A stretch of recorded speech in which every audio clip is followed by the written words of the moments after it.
آلمان کې د قهرجنو لاریون کوونکو لخوا د پاکستان پر کنسلګرۍ برید. د پاکستان د بهرنیو چارو وزارت وایي چې کارکوونکي د ژوند له ګواښ سره مخامخ دي.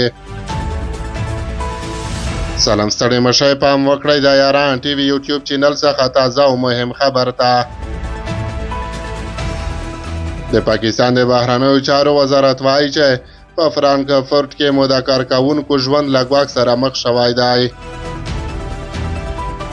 د پاکستان د بهرنیو چارو وزارت په فرانکفورټ کې د دې هیواد پر کنسلګرۍ د لاریونوالو برید او د ډیپلوماټیکو ځایونو د امنیت د خوندیتوب په برخه کې د جرمني د چارواکو ناکامي وغندله. د پاکستان د بهرنیو چارو وزارت وویل چې د کنسلګرۍ امنیت ناقص شوی دی او د کارکوونکو ژوند یې له ګواښ سره مخ شوی دی. د پاکستان د بهرنیو چارو وزارت په یوې اعلامیې کې له آلمان څخه غوښتنه شوې څو د دې پیښې عاملین ونیسي.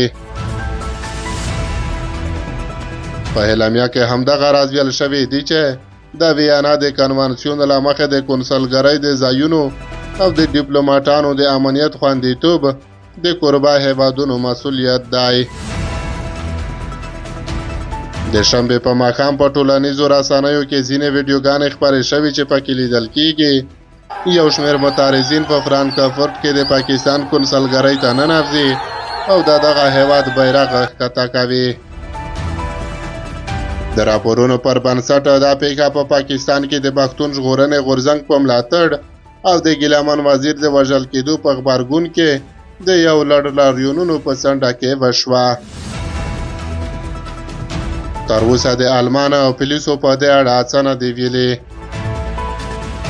وروسته له هغې چې ځوان شاعر مبارز او د پښتون ژغورنې غورځنګ مخکښ غړی ګیلمن وزیر اسلام آباد کې له سختو ټپونو وروسته په شهادت ورسېد، د نړۍ په ګوټ ګوټ کې پښتنو لاریونونه وکړل او په هغه شوی برید یې وغنده.